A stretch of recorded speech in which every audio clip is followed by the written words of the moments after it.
There are moments in your life that arrive disguised as something ordinary. A quiet morning, a closing door, a simple goodbye. They don't announce themselves with thunder or fanfare.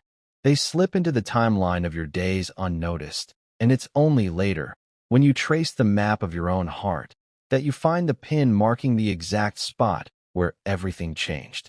For me, that moment was the sound of a tremor in Ethan's voice, a barely perceptible fault line running through two small words. It was the sound of a carefully constructed world beginning to fracture, and the terrifying, hopeful sound of a new one beginning to form in the space just behind a lie. He had just spent the night in my arms, a culmination of months of unspoken tension, and now, standing in the doorway with the morning light carving him into a silhouette of apology, he was trying to erase it all.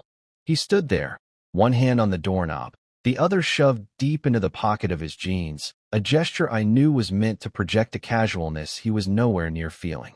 The air between us was thick with the ghosts of the night before, the scent of my laundry detergent on his t-shirt, the memory of his breath against my neck, the phantom weight of his body curled against mine. He had already said the words, the ones that were supposed to put everything back in its proper, platonic box. "Look, man," he'd started, his eyes fixed on a spot just over my shoulder. It was just one night. I'm just messed up from the breakup. The sentence was a battering ram, designed to knock down the delicate structure we had built in the dark, and it did its job. I felt the impact in my chest, a hollow ache that was both familiar and brand new. I had spent years preparing for a rejection I never even allowed myself to hope I'd have the chance to receive. I just nodded. What else was there to do? Arguing would have felt like a confession, like admitting that to me. It had been anything but just one night. It had been the turning of a key in a lock I didn't know I was still waiting to have opened.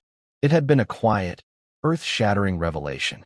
So I nodded, my throat too tight to form a reply, and I let the silence be my shield. He took my silence as agreement, as an acceptance of his terms. He gave a tight, forced smile that didn't reach his eyes. His eyes, usually so clear and open, were clouded like a winter sea. He looked exhausted, and for a moment, the ache in my chest was eclipsed by a wave of pure, unadulterated concern for him, an instinct so deeply ingrained it operated independently of my own pain. "All right, well," he said, his voice rough, I'll see you later, Liam." And that's when it happened. The tremor, a slight, almost imperceptible waver on my name, as if the sound of it had caught on something sharp in his throat. It was the sound of a string pulled too taut, threatening to snap. It was a crack in the facade, a tiny fissure through which I could see the turmoil he was so desperately trying to hide. His words said it was nothing, a mistake, a temporary lapse in judgment fueled by grief and cheap whiskey. But his voice, in that final, fragile moment, told a different story. It spoke of fear. It spoke of confusion. And in the deepest, most hidden part of me, the part one had learned to keep locked away, I heard the echo of my own desperate yearning. He turned and pulled the door closed behind him, the click of the latch sounding unnaturally loud in the sudden emptiness of the apartment. I stood there for a long time, staring at the plain white wood of the door, replaying the sound of his voice, the sound of that lie, the sound of that goodbye. The sun was streaming through the window, but the room felt cold. It felt like the beginning of a long winter, or maybe, just maybe, the first thaw of a spring I had long since given up on. To understand the weight of that goodbye, you have to understand the foundation it was built upon. You have to understand the architecture of our friendship, a structure built over a decade with the sturdy, reliable materials of shared history and quiet understanding. Ethan and I met in college, two disparate elements thrown together by the random lottery of freshman dorm assignments. He was everything I was not. He moved through the world with an easy, unthinking grace, collecting friends like he was breathing air. He was the sun around which our little social solar system orbited, bright and warm and effortlessly magnetic.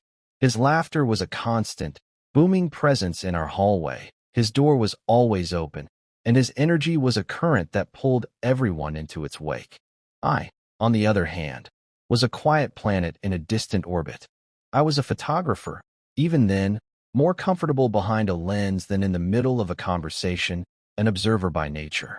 I found my solace in the darkroom, in the patient alchemy of watching images emerge from nothing, in capturing the fleeting moments that others were too busy living to notice. Our friendship didn't ignite, it seeped. It grew in the interstitial spaces of college life, in the quiet hours after the parties had died down and the loud voices had gone home. It was forged over lukewarm coffee during all-night study sessions in the campus library, the only two souls awake under the hum of the fluorescent lights. It was built during shared meals in the dining hall when our respective friend groups had other plans, leaving us as the comfortable, silent remainder. We learned the rhythms of each other's presence. I learned that his outward confidence was a shield for a deep-seated anxiety about not being good enough, a fear that was only visible in the way he'd compulsively tap his fingers on any available surface. He learned that my silence wasn't aloofness but a different language, that I spoke more fluently through a shared glance or a perfectly timed, dryly witty observation than I ever could in a crowded room. He never pushed me to be more like him, never tried to drag me into the center of his vibrant world. Instead, he would often drift out to my quiet orbit, sinking into the armchair in my room with a sigh of relief, as if the silence was a balm. My feelings for him were a slow-developing photograph, an image that emerged so gradually in the chemical bath of my own heart that I couldn't pinpoint the exact moment it became clear. At first, it was just a profound appreciation for his kindness, for the way he saw me without demanding I be anything other than what I was. Then, it morphed into a deep, protective affection. I found myself cataloging the small things, the way his eyes crinkled at the corners when he truly smiled, not the wide, public smile he gave to everyone, but the small, tired, genuine one he reserved for the quiet moments. I knew the exact pitch of his laugh when he was genuinely amused versus when he was just being polite. I knew the scent of his laundry detergent, a clean, sharp smell that I came to associate with a feeling of safety, of home. The physical awareness came later, a slow, creeping warmth that I tried to ignore. It was the casual way he would sling an arm over my shoulders, the heat of his leg pressed against mine on the too small dorm room couch, the way my breath would catch when he'd emerge from the shower, hair damp and smelling of soap, completely oblivious to the effect he had on me. It was a hopeless, secret thing, this love. Ethan was, for all intents and purposes, irrevocably straight. His life was a series of girlfriends, each one lovely and bright, and a perfect match for his sunny disposition. I learned their names, listened to stories about their dates, offered advice during their minor squabbles, and quietly celebrated their anniversaries. I became an expert in emotional compartmentalization. There was Liam, the best friend, the steady, reliable confidant. And then there was the other Liam, the one who lived entirely inside my own head, the one who felt a pang of something sharp and painful every time Ethan mentioned a girl's name with that particular soft tone in his voice. I buried that Liam deep. I built walls around that part of myself, fortifying them with logic and resignation. This friendship was one of the most important things in my life. It was a quiet anchor in the often turbulent sea of my own introversion. To risk it for the sake of a feeling that could never be returned would be the height of foolishness. So, I learned to live with the quiet ache, the low-grade hum of unrequited love that became the background noise of my existence. It was the price of admission for having him in my life, and for a long time, it was a price I was more than willing to pay. After college, we ended up in the same city, our lives running on parallel tracks that intersected frequently. I found a small studio apartment and eked out a living as a freelance photographer, my work as quiet and observational as I was. Ethan took a high-pressure job as a software consultant, a role that perfectly suited his outgoing personality but often left him drained and restless. Our friendship deepened, settling into the comfortable rhythms of adulthood. We had standing weeknight dinners, spent lazy Sundays watching football, and served as each other's emergency contacts. He met Sarah during his second year at the firm. She was smart, ambitious, and funny, and she adored him. Watching them together was like watching a perfectly executed piece of choreography. They made sense. They planned their lives out in neat, predictable steps. The apartment together, the talk of a dog, the inevitable future of a mortgage and a minivan. I was happy for him. I truly was. But every time I saw them together, a small, selfish part of me felt the walls of my carefully constructed compartment begin to thin, the muffled ache growing just a little louder. I photographed their engagement party, my camera lens a welcome barrier between me and the reality of their happiness. Through the viewfinder, I could frame them, contain them, turn their joy into a composition of light and shadow that I could control. It was a lie, of course, but it was a necessary one. I was the best man at their wedding, a role that felt like the universe's most exquisite, ironic joke. I stood beside him, smiling until my face ached, and delivered a speech about love and companionship, all the while feeling like a ghost at the feast, my own heart a silent, uninvited guest. I had resigned myself to this reality. I had accepted my role as the permanent, platonic fixture in his life. The love I felt for him had been packed away, stored in a dusty attic of my heart, a relic of a younger, more foolish self that I rarely visited. Our friendship was the house itself, the structure I lived in, and I would do nothing to jeopardize its foundation. I was safe in my role, and he was happy in his life. The equilibrium was stable, predictable, and profoundly lonely. The shift began with a phone call on a Tuesday night in October. It had been raining for 3 days straight, a miserable, persistent drizzle that seemed to seep into the very bones of the city. I was in my darkroom, the red light casting an infernal glow on the trays of chemicals, my hands submerged in the cool stop bath as I gently agitated a print. The outside world felt a million miles away. My phone, left on the dry counter, buzzed insistently, vibrating against the wood. I almost ignored it. I was at a delicate stage, and distractions were the enemy of a good print. But something about the relentless rhythm of the vibration felt urgent. Wiping my hands on a towel, I answered it. It was Ethan. "Hey," he said, his voice sounding small and distant, stripped of its usual confident timbre. "Hey, you okay? You sound weird," I replied, my focus immediately shifting from the photograph in the tray to the sound of his voice. There was a long pause on the other end of the line, filled only with the faint sound of static and what might have been a shaky breath. "It's over," he said, the words barely a whisper. "Sarah and I. It's over." The world tilted slightly on its axis. Ethan and Sarah were a fixed point in my universe, a celestial body whose orbit was as predictable as the sunrise. Their ending felt like a violation of some fundamental law of physics. I fumbled for words, my well-practiced best friend script suddenly feeling flimsy and inadequate. I offered the usual platitudes. "I'm so sorry, man. What happened? Is there anything I can do?" But they all sounded hollow, like echoes in a vast, empty space. He didn't want to talk about the details, not then.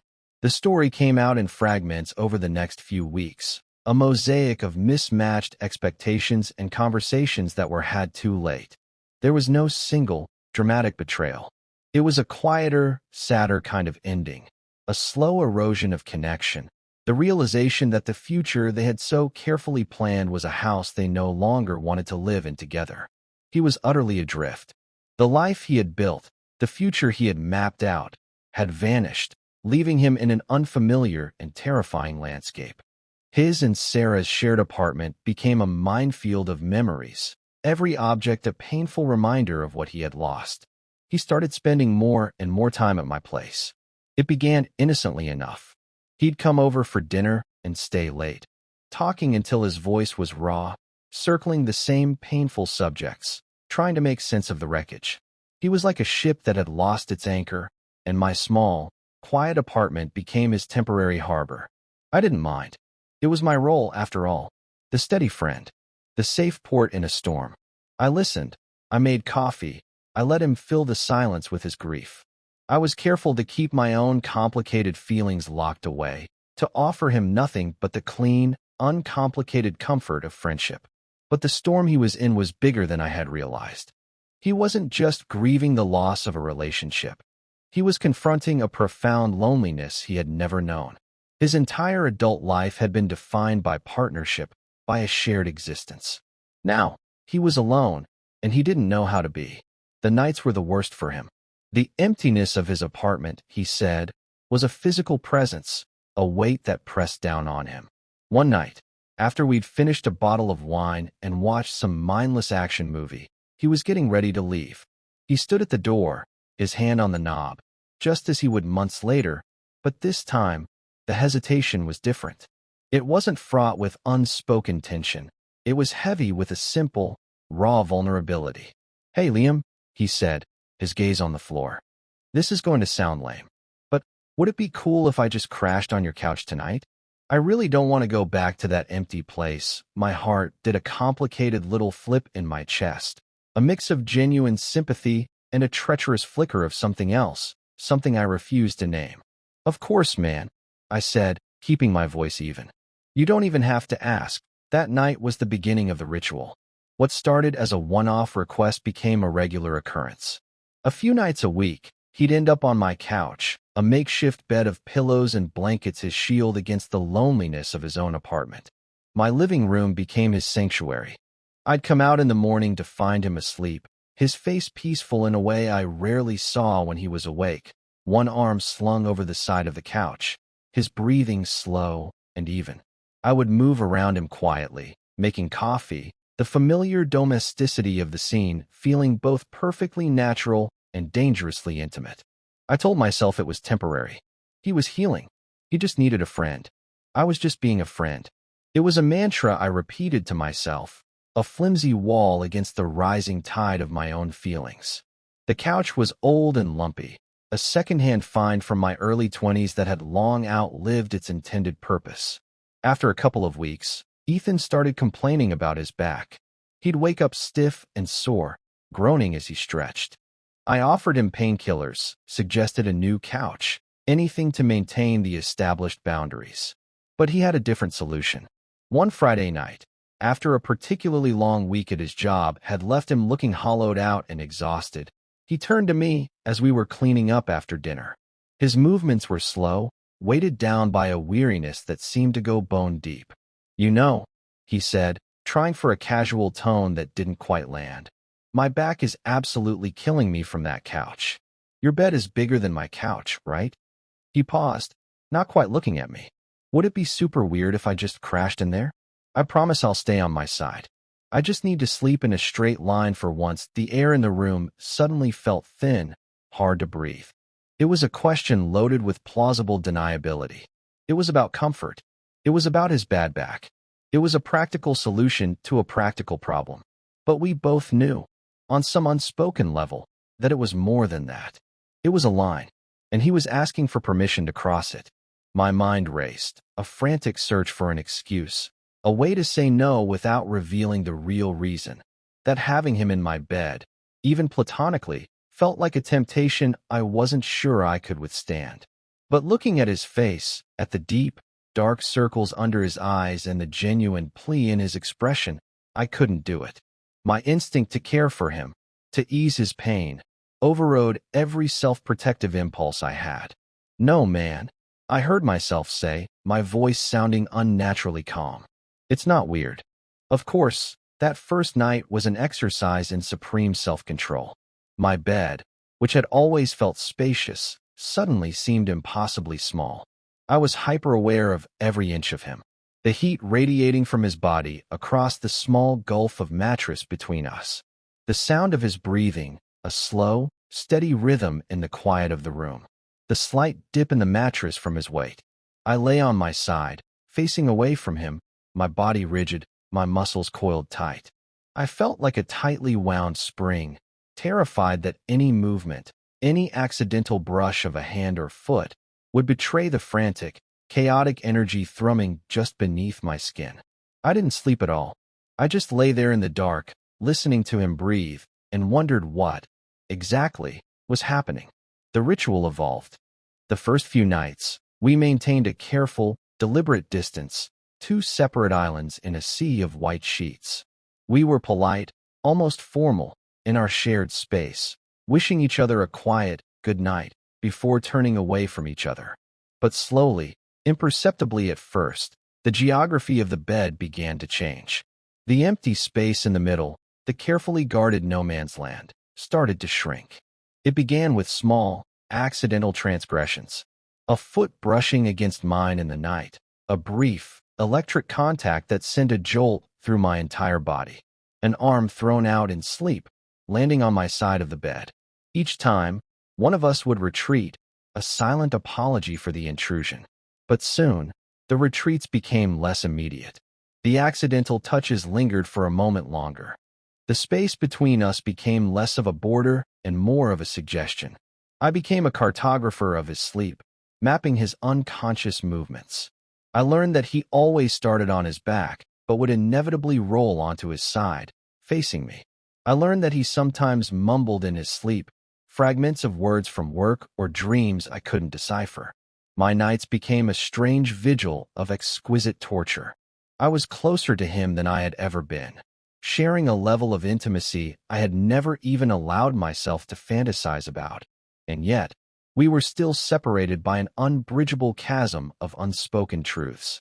I was living in a paradox, filled with a quiet, hopeful joy and a constant, gnawing anxiety. What did this mean?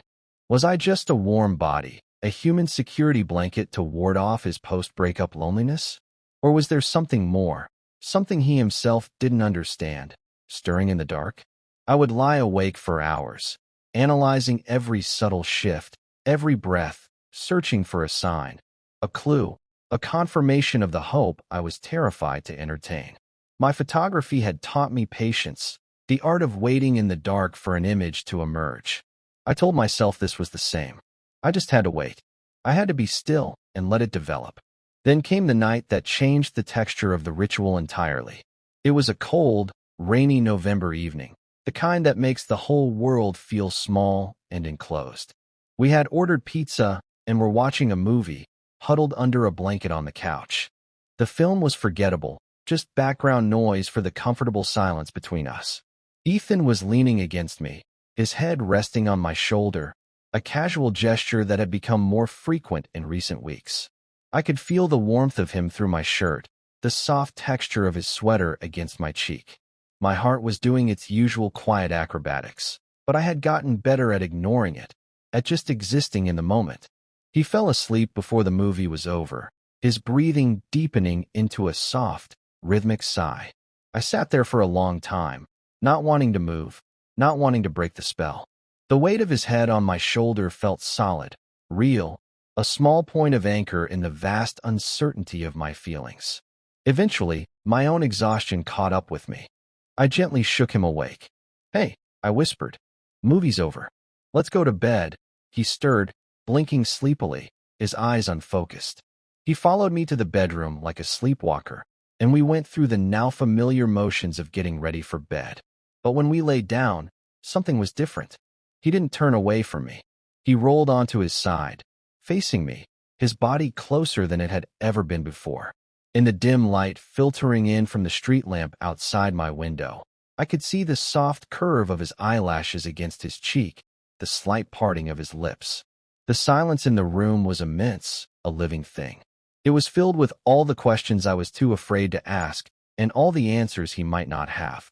And then he moved. Slowly, deliberately, he shifted closer, until his forehead was resting against mine. The contact was electric, a current of heat and energy that seemed to flow directly into my soul. I could feel his breath, warm and soft against my lips. My own breathing hitched, my body frozen in a state of suspended animation. This was new territory.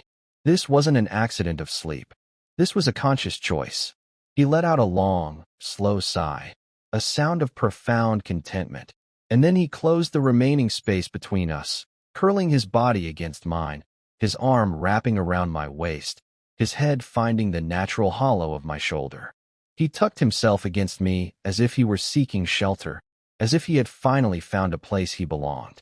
My mind went completely blank. All the analysis, all the anxiety, all the carefully constructed walls I had built, they all dissolved in the simple, overwhelming reality of his body pressed against mine.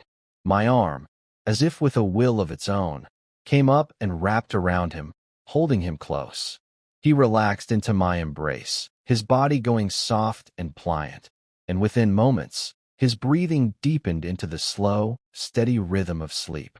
I lay there for the rest of the night, holding him, my heart a frantic, wild bird beating against my ribs. This was no longer ambiguous. This was not something that could be explained away by a bad back or a lumpy couch. This was a deliberate act of intimacy, a clear and undeniable seeking of comfort and closeness. For the first time, the hope I had so carefully suppressed began to feel less like a foolish fantasy and more like a tangible possibility. I fell asleep just as the sky was beginning to lighten, his scent in my lungs, the weight of him a solid, reassuring presence in my arms. I dreamt of a dark room where the image emerging in the chemical bath was his face, smiling, clear and bright, and meant only for me. The following weeks fell into this new, unspoken pattern. Every night he stayed over, he would turn to me in the dark and curl into my arms. It became our silent language. No words were ever exchanged about it. We would wake up in the morning, tangled together, and he would pull away with a sleepy murmur, never acknowledging the intimacy of the night before. During the day, we were the same as we had always been, best friends, joking, talking about work, about life. But at night, in the quiet sanctuary of my bedroom, we were something else entirely. I lived a strange, bifurcated existence, navigating the chasm between our daytime friendship and our nighttime intimacy. The anxiety never fully went away. I was constantly on edge, waiting for the other shoe to drop, for him to pull back and tell me it was all a mistake. But he never did. He just kept seeking me out in the dark, night after night, as if my arms were the only place he could find true rest. I was living on a knife's edge of hope and fear, and I knew, with a certainty that chilled me to the bone, that it couldn't last. Something had to break. The breaking point arrived on a Saturday night, almost 3 months after he had first slept in my bed. We had gone out with a group of mutual friends, a rare occasion since his breakup. Ethan had been quiet all evening, a ghost of his former social self. He drank more than usual, his laughter sounding forced and brittle. I watched him from across the table, a familiar ache in my chest. He was trying so hard to be the person he used to be, and he was failing. I drove us home, the car filled with a tense silence. When we got back to my apartment, he collapsed onto the couch, running a hand through his hair in a gesture of pure exhaustion. "I can't do it, Liam," he said, his voice thick with emotion. "I can't pretend to be okay. It's all just empty." I sat down next to him, my usual instinct to offer comfort warring with the new, complicated reality of our relationship. "You don't have to pretend," I said softly. "Not with me." He looked at me then, his eyes dark and searching. The air between us crackled with unspoken things.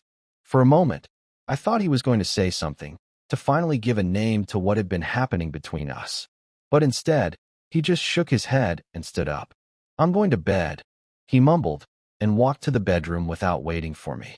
I followed a few minutes later, my heart pounding a nervous rhythm against my ribs. I found him lying on his side of the bed, his back to me, his body rigid. The easy intimacy of the previous nights was gone, replaced by a tangible wall of tension. I lay down on my own side, the space between us feeling like a mile-wide canyon. The silence was deafening. I could hear the frantic beating of my own heart, the hum of the refrigerator in the kitchen, the distant sound of a siren in the city. I knew this was it. This was the moment of reckoning.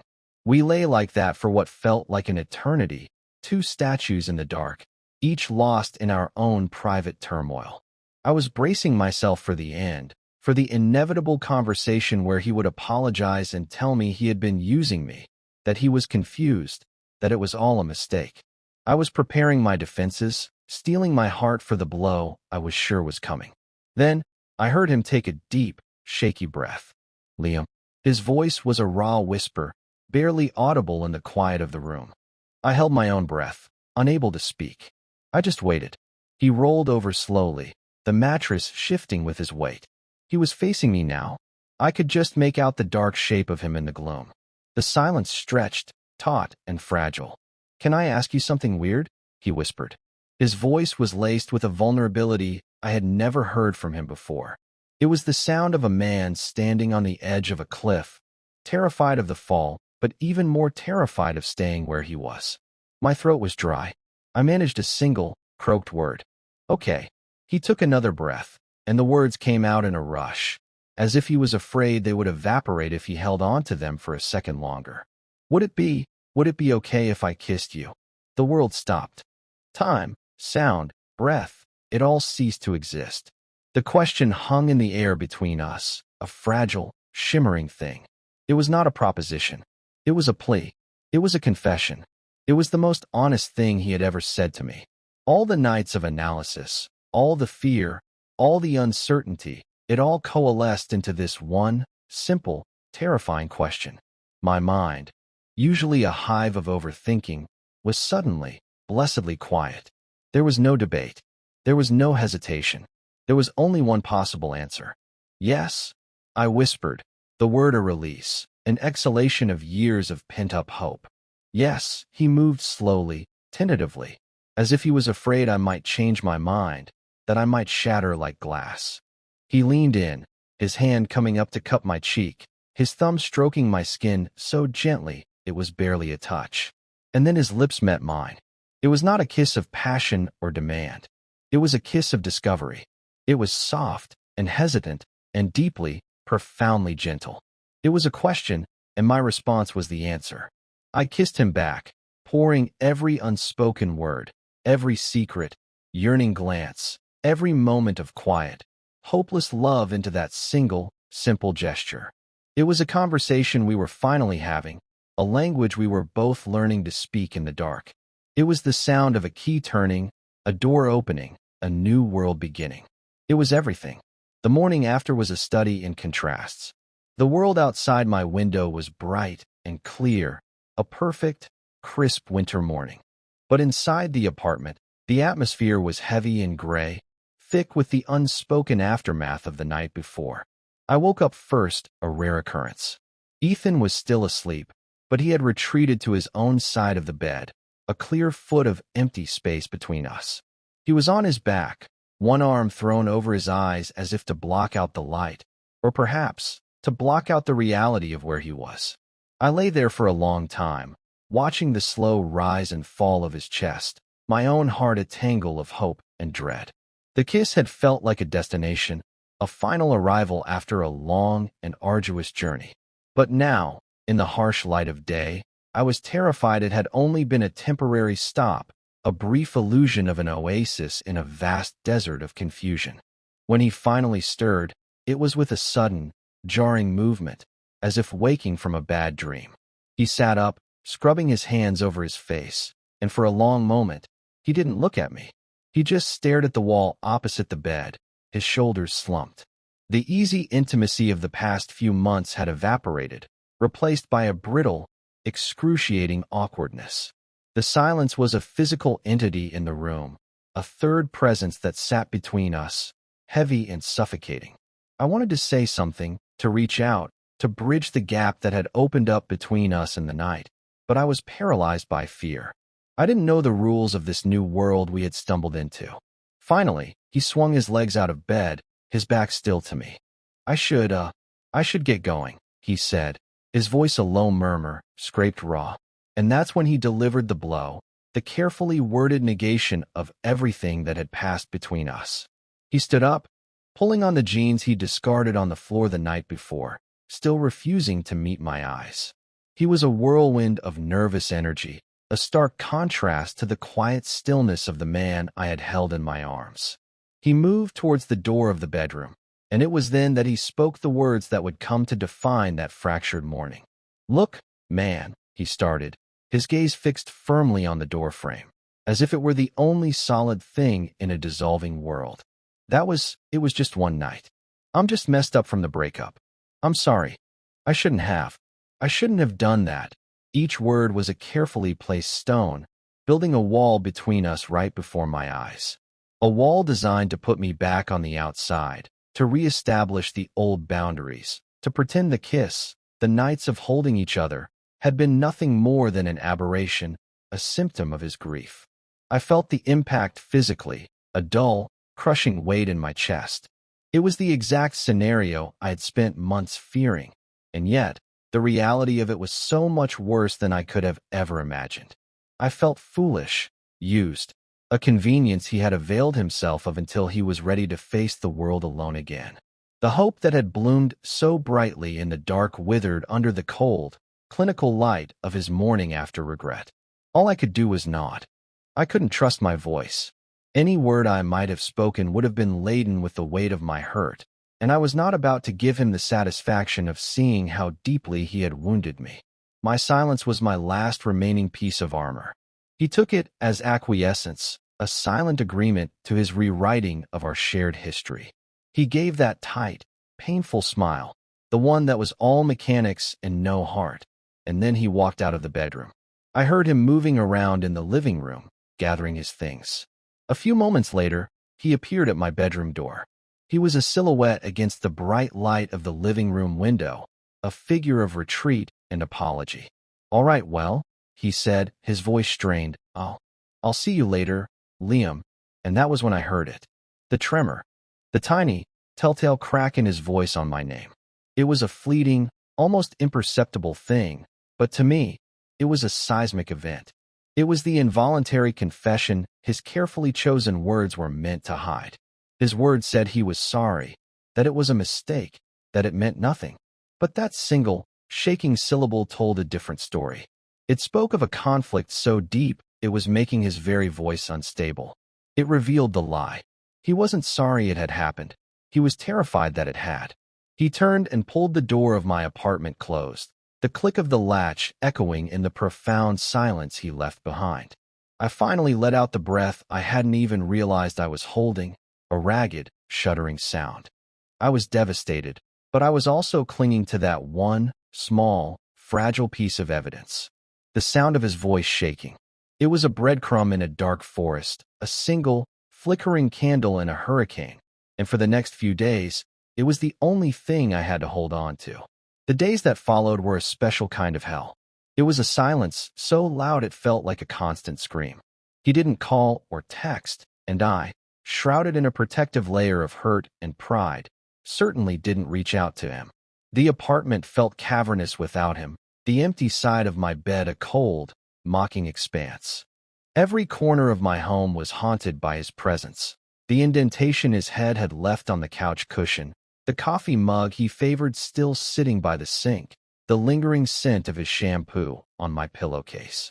I tried to work, to lose myself in the familiar, soothing process of my photography, but his face was all I saw in the developing tray. I cycled through a vicious rotation of emotions. There was the searing anger at being treated like a disposable comfort, a temporary fix for his loneliness. Then came the deep, crushing sadness, the grief for something I never really had but had foolishly allowed myself to believe was possible.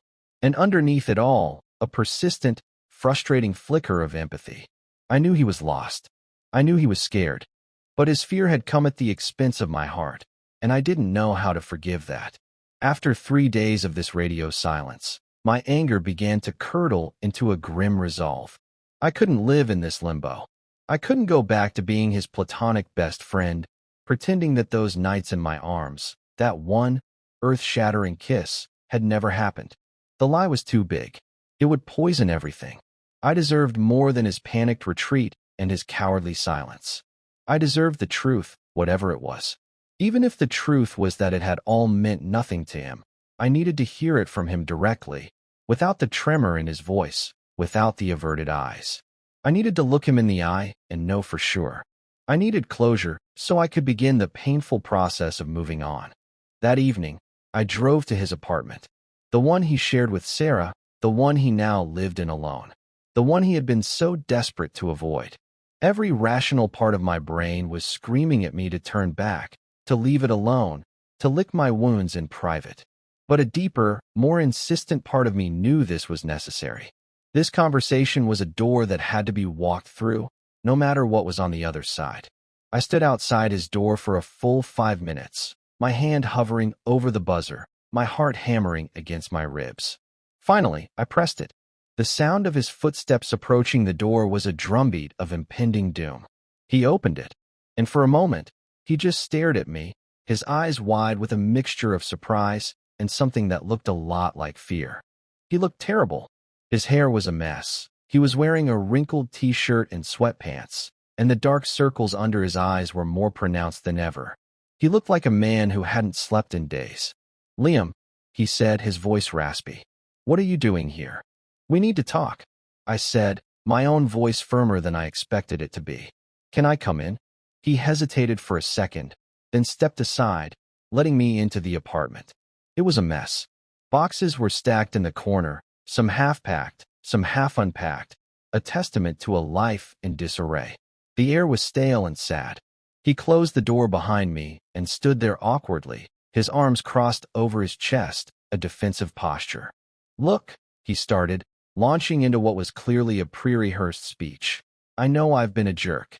I should have called. I've got a lot going on right now. I'm really sorry about the other night. It was out of line." "Stop," I said, my voice quiet but firm. He stopped, his mouth half open. "Just stop. Stop apologizing. Stop telling me what you think I want to hear. For once, just tell me the truth." I looked him directly in the eye, refusing to let him look away. "You said it was just one night, but your voice shook when you said goodbye." "What?" The directness of the question seemed to stun him. He stared at me, his carefully constructed defenses crumbling. His face was a battlefield of conflicting emotions, confusion, fear, frustration, and something else, something deeper and more vulnerable. He opened his mouth to speak, then closed it again. He paced the small living room, running his hands through his hair, the picture of a man trapped in his own head. "I don't know, Liam," he finally burst out, his voice cracking with a frustration that was clearly aimed at himself. "I don't know what I'm doing. I don't know what any of it means. My whole life it fell apart. And you were there. You're always there. You're solid. And being with you, it was the only time in months that I felt quiet. The only time my head stopped screaming at me." He stopped pacing and looked at me, his eyes pleading. "But what does that mean? Does it mean I'm using you? Does it mean I'm just so desperate for comfort I'd do anything? Does it mean I don't even know what? I'm not. This isn't who I am." His words were a torrent of confusion, a desperate attempt to make sense of feelings he had no framework for. And in that moment, my anger dissolved, replaced by a wave of profound, aching empathy. He wasn't being malicious. He was just terrified. He was terrified of what his feelings for me might mean for his identity, for the life he had always imagined for himself. "Who you are is the person who curled up in my arms every night for 2 months because it was the only place you felt safe," I said, my voice softening. "Who you are is the person who asked, so gently, if you could kiss me. The rest of it, all the labels, all the fear, that's just noise. What I need to know, Ethan, is what you feel. Not what you think you should feel. Not what you're scared of feeling. What do you feel?" He stood there, frozen, the question hanging in the air between us. The silence stretched, but this time it wasn't empty. It was full of a dawning understanding. He looked at me, and for the first time since that morning, I saw past the fear and the confusion. I saw the man I had held in the dark. I saw my friend. I saw the raw, honest vulnerability that he had tried so desperately to hide. And then he broke. His face crumpled, and a single tear traced a path down his cheek.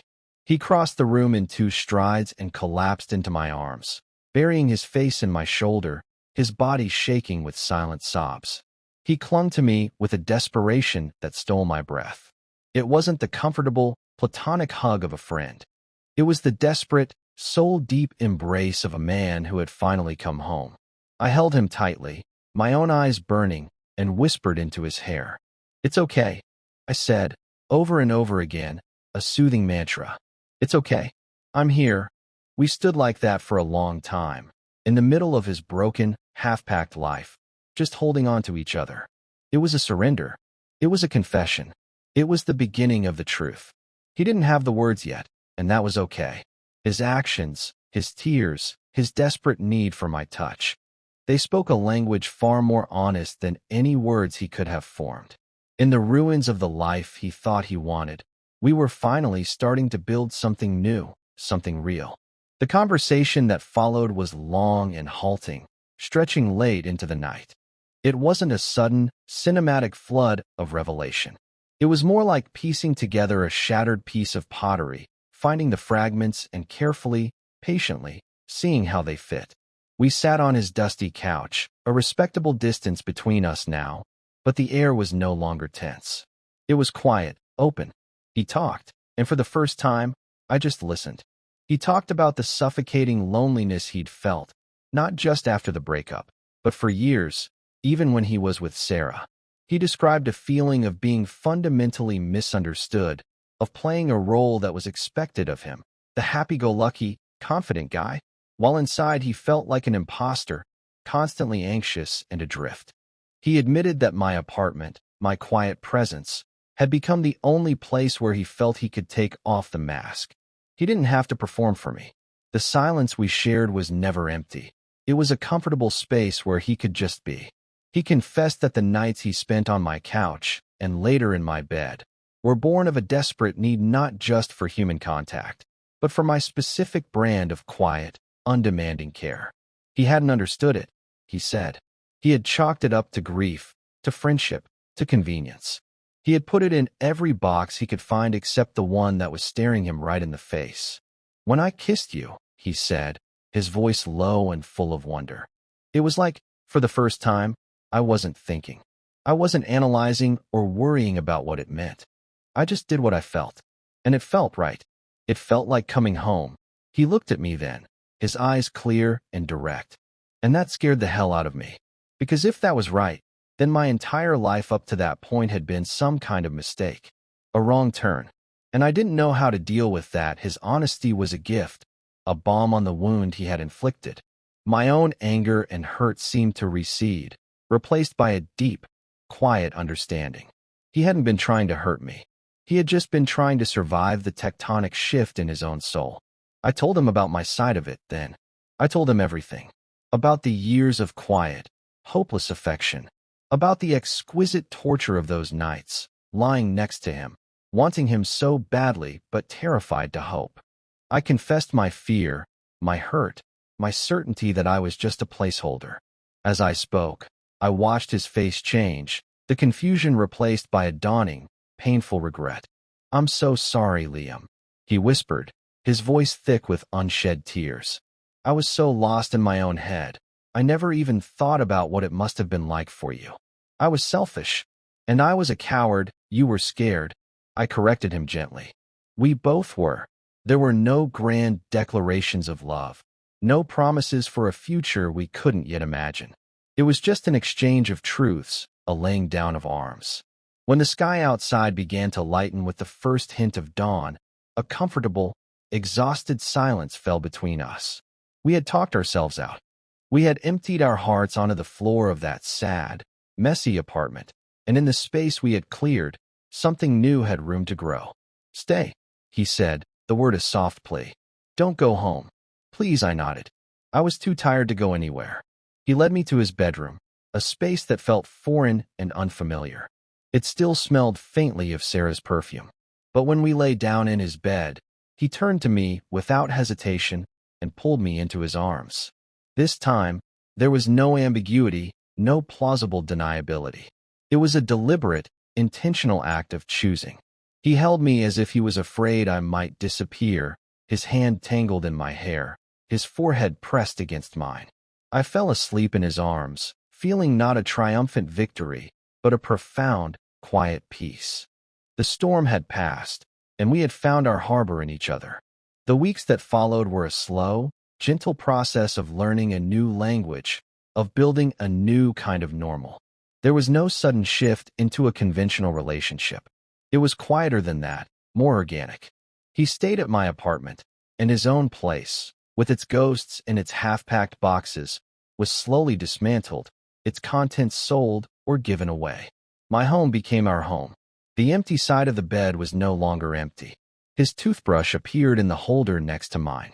His ridiculously large collection of hoodies started to mingle with my sweaters in the closet. These small, domestic encroachments were the vocabulary of our new life, each one a quiet declaration. We learned to navigate the space between friendship and something more. We still watched mindless action movies and argued about sports, but now, his hand would find mine in the dark. We still cooked dinner together, but now, he would wrap his arms around my waist from behind as I stood at the stove.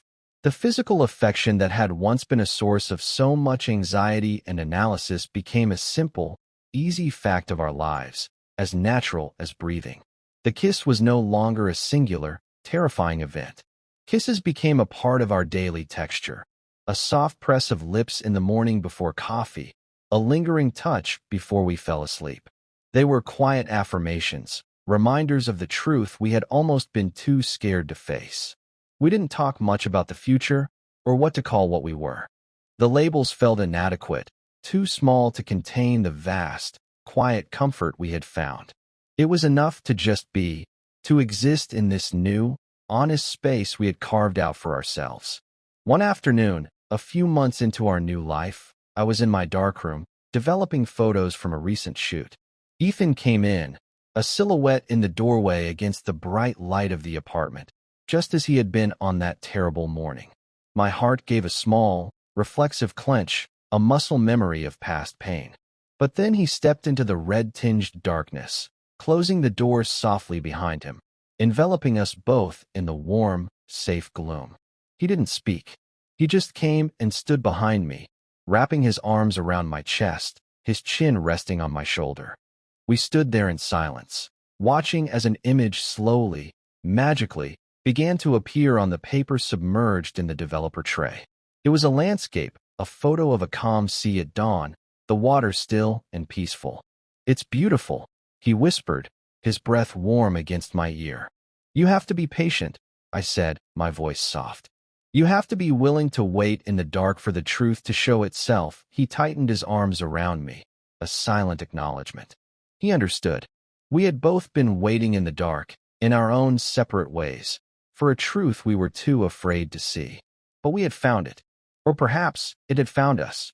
Some things in life cannot be rushed.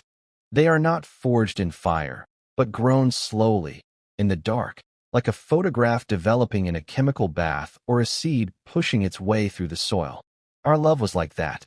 It had been there all along, a latent image hidden within the deep, comfortable fabric of our friendship, waiting for the right conditions to emerge. It required a crisis, a breakdown of an old world, to create the space for a new one to be born. It required fear and confusion and a painful, necessary confrontation with the truth. But what emerged from that process was something strong and quiet and real. We learned that a home isn't always a place with four walls and a roof. Sometimes it's the safe, quiet space in another person's arms. We began to heal, not in the noise of grand declarations, but in the beautiful, honest silence we had finally learned to create together.